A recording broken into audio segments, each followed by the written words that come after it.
እና በኃጢአታችን ምክንያት ፈጥሮ ያላጠፋን እድሜ ለንስሐ ዘመን ለፍስሐ ጨምሮልን ዛሬም እንደ ትላንቱ በተቀደሰው ስፍራ ቅዱስ የሆነው ስሙን እንድናመሰግነው ከመቤታችን ከቅድስተ ቅዱሳን ከንጽሕተ ንጹሐን ከድንግል ማርያም ከረድኤቷ ረድኤት ከበረከቷ በረከት ሊያሳትፈን በማደሪያው በቅድስናው ስፍራ የሰበሰበን የቅዱሳን አምላክ ልዑለ ባሕርይ አምላካችን እግዚአብሔር ስለማይነገረው ዘላለማዊ ስጦታው ተነግሮም ስለማያልቀው ፍቅሩ ስሙ ከምድር እስከ አርያም በፍጥረት ሁሉ አንደበት ዘወትር የከበረና የተመሰገነ ይሁን።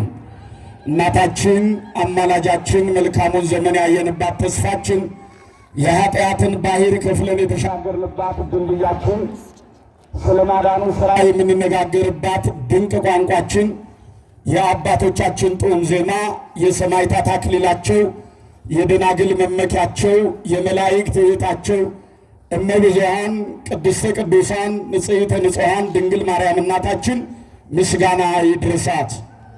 እንኳን አደረሳችሁ። በዙሪያው ያላችሁ እግዚአብሔርን በሚገባ አመስግኑ። ግድ የላችሁ። ለዚህ የደረስነው በተቀደሰው ስፍራ የቆምነው ጨለማውን ያሳልፈልን በብርሃኑ ጸዳል የጎበኘን የዘጋነውን በር ከፍተን መውጣት እንድንችል የረዳን የከንፈራችንን መሥዋዕት የተቀበለ ለምስጋና በፍቅርና በአንድነት የሰበሰበን እግዚአብሔር ነው። በዚህ ሰዓት ብዙዎች በአልጋ ቁራኛ በደዌ ዳኛ ተይዘው በየሆስፒታሉ በየጎዳናው በልዩ ልዩ ስፍራዎች የሚማቅቁ የሚቸገሩ እግዚአብሔርን የሚጠይቁ ቀና ብለው ቀን እንዲሰጣቸው እግዚአብሔርን የሚናፍቁ ብዙ ወገኖቻችን አሉ። በእግዚአብሔር ፊት አንዳች የተገባ ነገር ሳይኖርብን እንደ ቸርነቱ እንደ ምሕረቱ በቅድስናውና በማደሪያው ስፍራ የሰበሰበን ከመቤታችን በረከት እንድንሳተፍ የረዳን እርሱ ነውና ከፍ አድርጉና እግዚአብሔርን አመስግኑትላችሁ። እግዚአብሔር እንደረዳን መጠን የታላቁ የሐዋርያው እንዲሁም የመናኙ የብፁዕ አባታችን የአቡነ በርናባስ ቅድስት ጸሎታቸው ከሁላችን ጋር ትሆን።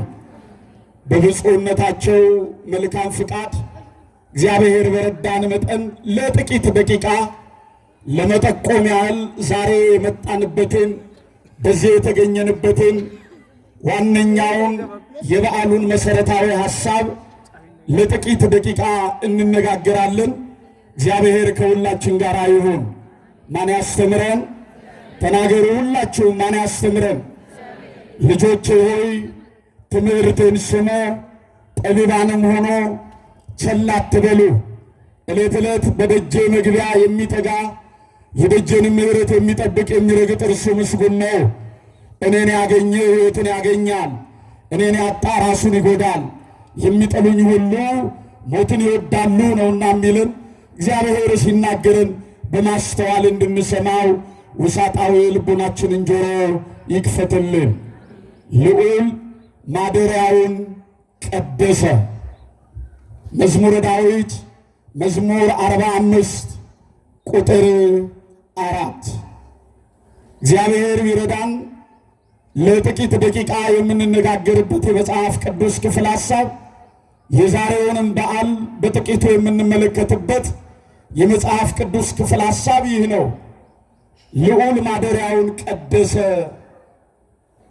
ነቢየ እግዚአብሔር ቅዱስ ዳዊት ካመሰገነው ከዘመረው ዝማሬ መካከል አንዱ የሆነው በብዙ ምስጢር የሚፈታ እግዚአብሔር ለማደሪያው እግዚአብሔር ለቤቱ ያለውን ክብር የገለጠበትና እግዚአብሔር በማደሪያው የሚቀደስ የሚወደስ የሚሰለስ አምላክ እንደሆነ የተናገረበት ብሎም ይህ የእግዚአብሔር ማደሪያ በእግዚአብሔር ጠባቆች በእግዚአብሔር ከለላ ውስጥ እንደምትኖር ከዛም ባሻገር የሚያስፈራት የሚያውቃት ነገር እንደሌለ በተናገረበት የመጽሐፍ ቅዱስ ክፍል ሐሳብ ላይ የምናገኘው አረፍተ ነገር ነው። የእግዚአብሔር ልጆች ነቢየ እግዚአብሔር ቅዱስ ዳዊት ከሩቅ የተመለከተውን ከፊት ያየውን ከኋላ የሚመጣውን አስቀድሞ የተናገረ እንደ ልቤ የተባለ እግዚአብሔር የመረጠው እግዚአብሔር ያከበረው ነቢይ ነው። አዎ በዚህ የመጽሐፍ ቅዱስ ክፍል ሐሳብ ላይ ልዑል ማደሪያውን ቀደሰ ሲል እግዚአብሔር የሚመርጠውን ያድርበታል፣ ያከበረው ይከብራል። እግዚአብሔር የወደደው የተወደደ ይሆናል። ይህ ቃል የተነገረው ከራሱ ከዳዊት ዘር ለተገኘችው የእግዚአብሔር ማደሪያ ተብላ ለተመረጠችው ይህ ዓለም ይድንባት ዘንድ ምክንያት ለሆነችው ለእመቤታችን ለቅድስተ ቅዱሳን ለንጽሕተ ንጹሐን ለድንግል ማርያም የተነገረ ቃል ነው።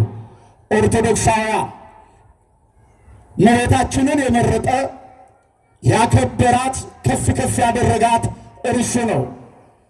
ከዓለም ከቅዱሳት አንስት ለይቶ የመረጣት ማደሪያው ትሆን ዘንድ ያከበራት እርሱ ነው።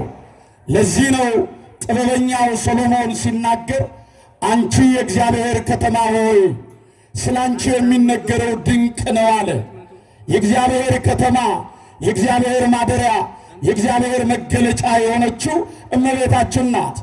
ድንግል ማርያምን በነገረ ድኅነት ትምህርት ውስጥ ሰፊ ድርሻ ያላት ለእኔና ለእናንተ መዳናችን ምክንያት የሆነች እግዚአብሔር ከሰዎች ልጆች መካከል አክብሮና ለይቶ የመረጣት ማደሪያው ትሆን ዘንድ ያከበራት ናት። የእግዚአብሔር ልጆች በቀደመችዋ ሰው በሔዋን ምክንያት ሞት ወደ ዓለም ቢመጣ በዳግሚት ሔዋን በድንግል ማርያም አማካኝነት ሞት ከዓለም ተወግዷል። የቀደመችዋ ሰው ሔዋን ምክረ ዲያብሎስን በጆሮዋ ብትሰማ ዳግሚት ሔዋን የተባለች እመቤታችን ድንግል ማርያም ከሦስቱ አካል አንዱ አካል ከሦስቱ ቅዱስ አንዱ ቅዱስ የእግዚአብሔር አብ የባሕሪ ልጁ እግዚአብሔር ወልድ በእርሷ ያድርባት ዘንድ ሲመርጣት የመልአኩን ቃል የምሥራቹን ቃል በጆሮዋ የሰማች እግዚአብሔር ያከበራት የእግዚአብሔር መቅደስ ናት።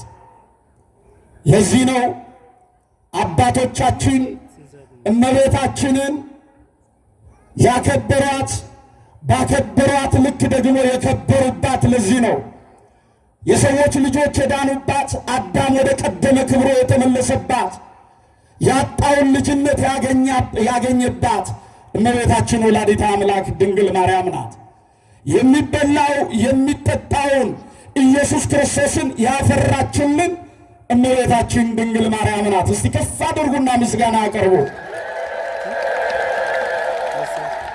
ያለ ወላዲተ አምላክ ክርስትና የለም።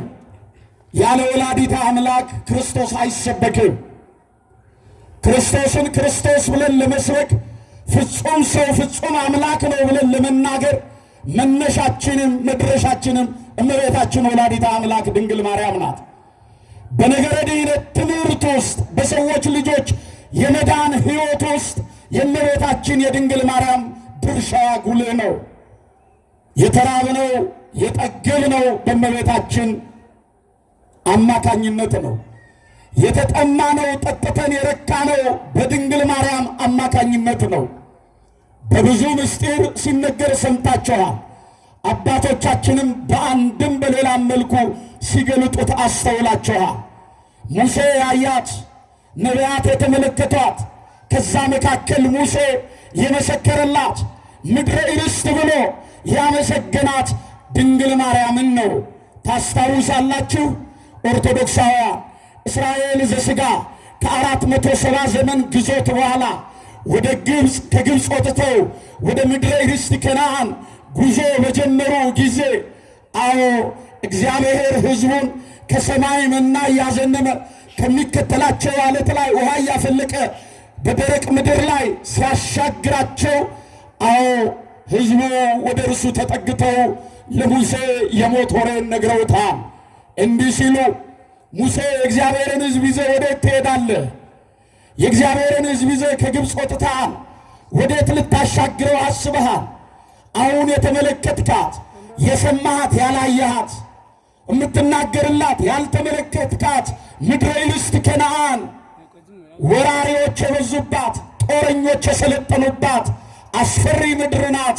የእግዚአብሔርን ሕዝብ ከመከራ አውጥተህ ወደ መከራ ስለምን ታገባለህ አሉ። ሙሴም ከ12ቱ ነገደ እስራኤል 12 ሰዎችን መረጠ። የእግዚአብሔር ልጆች ከ12ቱ ነገደ እስራኤል 12 ሰዎችን መረጠ። ምድረ ርስትን ሄዳችሁ አይታችሁ ሰልላችሁ ለእግዚአብሔር ሕዝብ የምትመች ሀገር እንደሆነች አረጋግጣችሁ ነው ብሎ ላካቸው ይላል። እነዚህ የተመረጡት ከ12ቱ ነገደ እስራኤል 10ሩ የሞት ወሬ ይዘው መጡ። 2ቱ ኢያሱና ካሌብ ወደ ምድረ ርስት ከነዓን ዘልቀው ባሕሩን ተሻግረው ምድረ ርስት ከነዓን ገብተው የወይን ዘለላ የስንዴ ዛላ ይዘው ተመለሱ። ኦርቶዶክሳውያን ሙሴም ከሌሎቹ ከወሬ ነጋሪዎች እንደሰማው ሳይሆን በተቃራኒው ስለ ምድረ ርስት ከነዓን ተረዳ። ሙሴ 10ሩ የነገሩህ የሞት ወሬ ይህ አይደለም፣ እንዲህ ናት ምድረ ርስት ከነዓን፣ የወይን ዘለላ የስንዴ ዛላ የሚበቅልባት ለአባትህ ለአብርሃም ተስፋ የተሰጠች ምድር ናት። አባት አብርሃም የተባረከባት የበዛባት የሰፋባት ምድረ ርስት ከነዓን ይህች ናት ብለው ለሙሴ የስንዴ ዛላውን የወይን ዘለላውን ሰጡት ይላል። ሙሴ ከነዚህ ከኢያሱና ከካሌብ ያንን የስንዴ ዛላ የወይን ዘለላ ተቀብሎ የስንዴ ዛላውን ቢያሸው እፍኝ ሞላ፣ የወይን ዘለላውን ቢጨምቀው ጽዋ ሞላ። ሙሴ ያችን ምድረ ርስት ከነዓን እየተመለከተ እኛ በሉ እስቲ ሁላችሁ ደህና አደራችሁ። መቼም እንደዚህ እየጮኸን አይሰማም አትሉን። ለእግዚአብሔር ቃል የምትኮሩ ከሆነ ደግሞ አንደበታችሁ አይባረክም። ግዴላችሁም ተናገሩ። እግዚአብሔር ቤት አባታችሁ ደጃፍ ነው ያላችሁት። በዚህ አንደበታችን ብዙ ስንናገር እንውል የለ እንዴ? ሰው ስንሰብር ስናደማ እንውልበት የለ እንዴ? የእግዚአብሔርን ቃል ለመናገር ምን ያኮራናል? ተናገሩ። እኛ በሉ ሁላችሁ እስቲ አሁንም ድምፃችሁን የምድረ ርስት ልጆች ነን። የምን ልጆች ነን? የምድረ ርስት ልጆች ነን። ምድረ ርስት ከነዓን የስንዴ ዛላውን የወይን ዘለላውን ያፈራች ምድረ ርስት የተባለች ሰማያዊውን ርስት የምንወርስባት የእግዚአብሔርን ፊቱን ያየንባት ስለሱ የምንነጋገርባት ቋንቋችን ከእርሱ ዘንድ ከመላእክቱ ኅብረት ዘንድ እንደመርባት ዘንድ ምክንያታችን የሆነች ምድረ ርስት የተባለች የሚበላውን የሚጠጣውን ያፈራች ወላዲተ አምላክ ሰዓሊተ ምሕረት ድንግል ማርያም ናት። ምስጋና ይድረሳት። ከፍ አድርጉና መስግኑ። ልዑል ማደሪያውን ቀደሰ ሲል መረጠ፣ አከበረ፣ ለየ። የእግዚአብሔር ልጆች የመረጣት ያከበራት የለያት እግዚአብሔር ነው። በድንግል ማርያም የጆሮ ውስጥ የዚህ ዓለም ወሬ አልገባም፣ የመልአኩ ቃል ነው። በድንግል ማርያም አንደበት ውስጥ ሌላ ነገር አታገኙም። ነፍሴ እግዚአብሔርን ታከብረዋለች፣ መንፈሴ በመድኃኒቴ በእግዚአብሔር ደስ ይላታል፣ የባሕርያይቱን መዋረድ አይቷልና። እነሆ ከዛሬ ጀምሮ ትውልድ ሁሉ ምን ይሉኛል? ብፅዕት ይሉኛል ብላ የተናገረች ድንግል ማርያም የመረጣት ያከበራት እሱ ነው። ከፍ ከፍ ያለ ይሁን። እግዚአብሔርን አመስግኑት። የእግዚአብሔር ልጆች ልዑል ማደሪያውን ቀደሰ ሲል በዛሬው ዕለት የምናከብረው ይህ ታላቅ በዓል በኬልቄዶን አውራጃ በፊልጵስዩስ ከተማ ላይ የተደረገ የእግዚአብሔር የማዳኑ ሥራ ለሕዝቡ በጎነት ያለበት ለሕዝቡ የተገለጠ በጎነትን የምናይበት ይህ ታላቅ በዓል ነው። እንደሚታወቀው የማቴዎስ ወንጌል ምዕራፍ 16 ከቁጥር 13 ጀምራችሁ ስትመለከቱ ኢየሱስም በፊልጵስዩስ በፊልጶስ ቂሳርያ ሳለ ሰዎች የሰውን ልጅ ማን እንደሆነ ይሉታል ብሎ በጠየቀበት እነ ቅዱስ ጴጥሮስ መልስ በሰጡበት በዚህ አንቀጽ ላይ የእግዚአብሔር ልጆች ቅዱስ ጴጥሮስ አንድ አብይ ቃል ተናግሯል። ይህን ብቻ እናንሳና ወደ መሠረታዊ ሐሳብ ባጭሩ እንግባ። ኦርቶዶክሳውያን ሰዎች የሰውን ልጅ ማን ይሉታል ብሎ ሲጠይቅ ኢየሱስ ክርስቶስ ኤልያስ ነህ፣ ሙሴ ነህ፣ ኤርምያስ ነህ? መጥምቁ ዮሐንስ ነህ? ከነቢያት አንዱ ነው ይለዋል አሉት። እናንተስ እኔን ማን ትሉኛላችሁ ብሎ ጠይቋቸዋል። ቅዱስ ጴጥሮስ እንዲህ ሲል መልሷል። አንተ የሕያው የእግዚአብሔር አብ የባሕሪ ልጁ እግዚአብሔር ነህ። አንተ የሕያው የእግዚአብሔር አብ የባሕሪ ልጁ ክርስቶስ ነህ። ከሦስቱ ቅዱስ አንዱ ቅዱስ፣ ከሦስቱ አካል አንዱ አካል፣ የሰውን ልጅ ለማዳን በአጭር ቁመት በጠባብ ደረት በሥጋ ማርያም በዚህ ምድር የተገለጥክ ነህ አለ ሊቁ ቅዱስ ዮሐንስ አፈወርቅ። ስለዚህ ነገር ምን እላለሁ? ምንስ እናገራለሁ? ከዘመን አስቀድሞ የነበረ እርሱ ዘመን ተቆጥሮለታል አለ። በሰው እጆች የማይዳሰስ እርሱ ተዳሷል። አዎ የዓለምን ኃጢአት የሚከድን የሚሰውር እርሱ በእራፊ ጨርቅ ተጠቅልሎ በከብቶች ግርግም ተኝቷል። ሰማይና ምድር የሚገዙለት እሱ በሰማያውያን መላእክት በምድር በደቂቀ አዳም ተወድሷል ካለ በኋላ የሰው ልጅ ለማዳን ይህንን ወዷልና በማለት ፍቅሩን ገልጧል።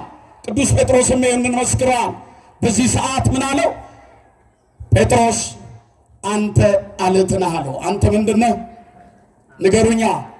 አለት ነህ። በአንተ አለትነት ላይ ቤተ ክርስቲያኔን ምን እላታለሁ? ንገሩኛ። እሰራታለሁ አለ።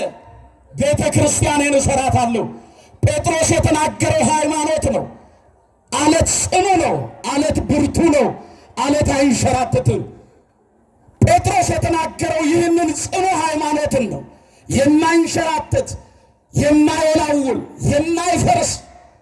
አዎ የእግዚአብሔር ወዳጆች በሐዋርያት መሠረት ላይ የታነጸች ሃይማኖትን ጴጥሮስ አስቀድሞ ተናግሯል።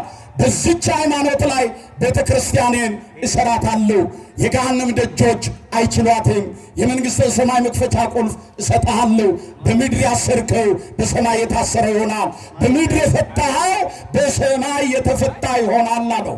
ይሄ ቃል ይፈጸም ዘንድ ነው ሐዋርያት በተልእኳቸው በአገልግሎታቸው እኛ እርሱ መረጠን እንጂ እኛ አልመረጥነው፣ እርሱ አከበረን ወደ ዓለምም ላከን ብሎ ቅዱስ ጳውሎስ እንደተናገረው አልጫውን ዓለም በቃለ እግዚአብሔር ጨውነት አጣፈጡ፣ ለጨለማው ዓለም ብርሃንን ገለጡ፣ በሰይፍ ፊት ቆመው ነገረ መስቀሉን ሰበኩ። የእግዚአብሔር ልጆች ስለ ስሙ መከራ ይቀበሉ ዘንድ ሀገር ለሀገር ፍርኩታ ለፍርኩታ ተንከራተቱ። ቅዱስ ጳውሎስ እንደተናገረው የተሰጣቸውንም ተስፋ በእምነት አገኙ በማለት ዕብራውያን ምዕራፍ 11 ቁጥር 34 ላይ ተናግሮታል። እንግዲህ አልጫ የሆነውን ዓለም በቃለ እግዚአብሔር ጨውነት ሲያጣፍጡ አሕዛብ የነበሩት የእግዚአብሔር ሕዝቦች ሆኑ። ያላመኑት አመኑ። ያመኑትም በአብ በወልድ በመንፈስ ቅዱስ ስም ተጠመቁ። አንድ ጥያቄ ጠየቁ። ከዚህ በኋላ ስም አጠራሩን የምናከብርበት ቅዱስ ሥጋውን ክቡር ደሙን የምንቀበልበት የምንዘምርበት ሰማያዊውን ድምፁን የምንሰማበት ነገረ ድኅነቱን የምናረጋግጥበት ቤተ መቅደስን ስሩልን ብለው ሕዝቡ ጳውሎስንና በርናባስን ጠየቋቸው ይላል። ታዲያ እነዚህ ሁለቱ ሐዋርያት የቃሉን የምሥራቹን ከተናገሩ በኋላ የሕዝቡን ጥያቄ መሠረት አድርገው ፈቃድ እግዚአብሔርን ጠየቁ። የማንን ፍቃድ ጠየቁ? የማንን ፍቃድ ጠየቁ? ቤት ለመስራት አይደለም። ቤት ለመስራት ዛሬ ቤትህን ለማፍረስ ፍቃድ ትጠይቃለህ። ቤትህን ለማፍረስ አፍርሰ ለማደስ ፍቃድ ያስፈልጋል። እንኳን የእግዚአብሔር ማደሪያ እንኳን የእግዚአብሔር መቅደስ ሰማያዊ ሀብት የተባለች ኢራቅሊስ እንደተናገረው ቤተ ክርስቲያን ሰማያዊ ሀብት ናት። የእግዚአብሔር ልጆች የእግዚአብሔርን ቤተ መቅደስ ለመስራት ማን ሲፈቅድ ነው? እስቲ ሁለት እጃችሁን አውጡ። ማን ሲፈቅድ ነው? ማን ሲፈቅድ ነው? አዎ እግዚአብሔር ይፍቀድልን። የእግዚአብሔርን ፍቃድ ጠየቁ፣ ሱባኤ ገቡ። በዚህ ሰዓት ጌታችን መድኃኒታችን ኢየሱስ ክርስቶስ ተገለጠላቸው። ሐዋርያትን ከየአህጉረ ስብከታቸው በሰኔ 20 ቀን በትላንትና ዕለት በፊልጵስዩስ ከተማ ሰበሰባቸው። ፊልጵስዩስ በተባለችው በቂሳርያ ሰበሰባቸው። የእግዚአብሔር ልጆች ጸሎታቸውን ልመናቸውን እንደሰማ እንደተቀበለ ነገራቸውና 3 ድንጋዮችን ጠቀሳቸው ይላል። ከነዚህ ከ3ቱ ድንጋዮች አንዲቱን ቤተ መቅደስ አነጻት። ክብርና ምስጋና ለስሙ ይሁን። ቤተ ክርስቲያኔን ምን እላታለሁ? እሰራታለሁ፣ አከብራታለሁ ያለው ጌታ ያለ ጭቃ ያለ ውሃ ያለ ጭድ ያለ ምንም ልኬት ቤተ ክርስቲያንን ከ3ቱ ድንጋዮች አንዲቷን ቤተ መቅደስ አነጻት። የእግዚአብሔር ልጆች የዚህ የ3ቱ ድንጋዮች ምሳሌዎች 3ቱ ድንጋዮችን በታች አኑሮ በላይ አንዲቱን ቤተ መቅደስ ማነጹ የሥላሴን አንድነትና ሦስትነት የምንረዳበት ምስጢር ነው። ቤተ ክርስቲያን ተልእኮዋ ይህ ነው። የሥላሴ አንድነትና ሦስትነት ምስጢር የሚገለጥባት ምስጢሩ የሚተረጎምባት የእግዚአብሔር ማደሪያ ናት። ከ3ቱ ድንጋይ አንዷን ቤተ መቅደስ ማነጹ የአብ የወልድ የመንፈስ ቅዱስ አንድ መሆኑ አብ ወልድ መንፈስ ቅዱስ አንድ አምላክ ብለን እንደምናምን 3 አማልክት የለንም። በስም በአካል በግብር 3 ሲሆኑ በአገዛዝ በስልጣን በመለኮት አንድ አምላክ ብለን የምናምነው ሥላሴ ከ3ቱ ድንጋዮች አንዱን መቅደስ አነጸ። የአንድነት የሦስትነት ምስጢር ነው። አንሄድም ወደዛ ብዙ የእግዚአብሔር ልጆች። ሌላው ምስጢር ከ3ቱ ድንጋዮች አንዲቷን ቤተ መቅደስ ማነጹ በዓለመ መላእክት ያለች መሆኑን ለማስረዳት ነው። በሰማያት ያሉ በዓለመ መላእክት ያሉ ከተሞችን እንመልከታቸው። በአንዱ ሰማይ ስር 3 ዓለመ መላእክት አሉ።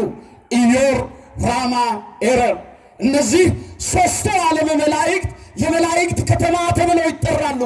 ይህ ስርዓት በምድር የተሰራው ስርዓት በሰማይ ያለው ስርዓት በምድር የጸና ነው። ቤተ ክርስቲያን ምድራዊት ስትሆን ሰማያዊ ስትሆን ዘላለማዊት ናትና ክብርና ምስጋና ለስሙ ይሁን። እግዚአብሔርን አመስግኑት። አንድም የእግዚአብሔር ልጆች ከ3ቱ ድንጋዮች ማነጹ የቀደመው ሰው አንደኛው የታቦተ አዳም፣ ሁለተኛው የታቦተ ሙሴ፣ 3ኛው የታቦተ ኢየሱስ ምሳሌ ነው። ከነዚህ ከ3ቱ ድንጋዮች አንዲቷን ቤተ መቅደስ አነጻ። እችን ቤተ መቅደስን አከበራት። በዛሬው ቀን የምናከብረው ይህ በዓል ቅዳሴ ቤቱ የተከበረበት ነው። በሐዋርያት ዘመን ጌታችን መድኃኒታችን ኢየሱስ ክርስቶስ ባረገ በ19ኛው እመቤታችን ባረገች በ4ኛው ዓመት ልብ በሉ፣ በሐዋርያት ዘመን በፊልጵስዩስ ከተማ ለመጀመሪያ ጊዜ በሐዋርያት ዘመን የታነጸችው የእግዚአብሔር መቅደስ በእመቤታችን ስም የተሰራችው ቤተ ክርስቲያን ዛሬ ቅዳሴ ቤቷን የምናከብርበት ታላቅ ዕለት ነው። እንኳን ደስ አላችሁ፣ እንኳን አደረሳችሁ። የእግዚአብሔር ልጆች በዚህ ቀን በእመቤታችን ስም በ4ቱም ማዕዘን በመላው ዓለም ቤተ መቅደሷ እንዲታነጽ ስሟ ከፍ ከፍ እንዲል በምልጃዋ እንድንባረክ በጸሎቷ እንድንጠበቅ በእናትነቷ ፍቅር እንድንጎበኝ እግዚአብሔር ቃል ኪዳንን የሰጠበት ታላቅ ዕለት ነው። እንኳን አደረሳችሁ። አሁንም በድጋሚ ይህ ነው የዛሬው በዓል። ወደ ዋናው መሰረታዊ ሐሳብ ስንመጣ ጨርሻለሁ። መቅደስ የተባልነው እኔና እናንተ ነን። አዎ ቤተ ክርስቲያን በ3 ትተረጎማለች። አንደኛው የእግዚአብሔር መቅደስ ልዑል ማደሪያውን ቀደሰ ሲል የምንቀደሰው የምንባረከው ለእግዚአብሔር የምንለየው ከኃጢአት የምንርቀው መቅደስ የተባለው ልባችንን እንድንጠብቅ እግዚአብሔር የሚፈልገው እኔንና እናንተን ነው። የሰው ልጅ የማን መቅደስ ነው? ንገሩኛ። የማን መቅደስ ነው? የማን ማደሪያ ነው? ቅዱስ ጳውሎስ ለቆሮንቶስ ክርስቲያኖች ሲጽፍ በዚህ በአንደኛ ቆሮንቶስ ምዕራፍ 3 ቁጥር 16 ላይ ቅዱሱ የእግዚአብሔር መንፈስ እንዲኖርባችሁ አታውቁምን? ማንም እግዚአብሔር የሠራውን መቅደስ ቢያፈርስ እግዚአብሔር እርሱን መልሶ ያፈርሰዋል ካለ በኋላ የእግዚአብሔር መቅደስ እናንተ ናችሁ፣ ያውም ልባችሁ ነው ይላል። ልባችሁ ነው።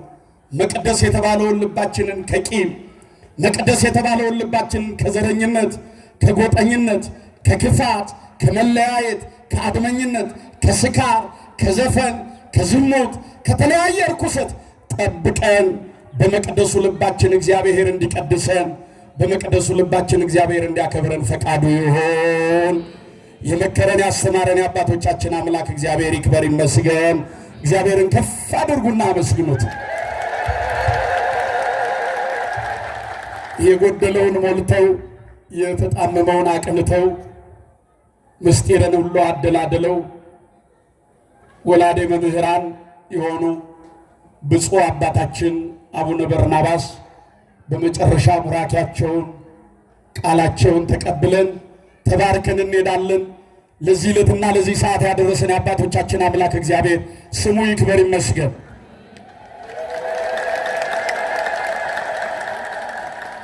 እንደምን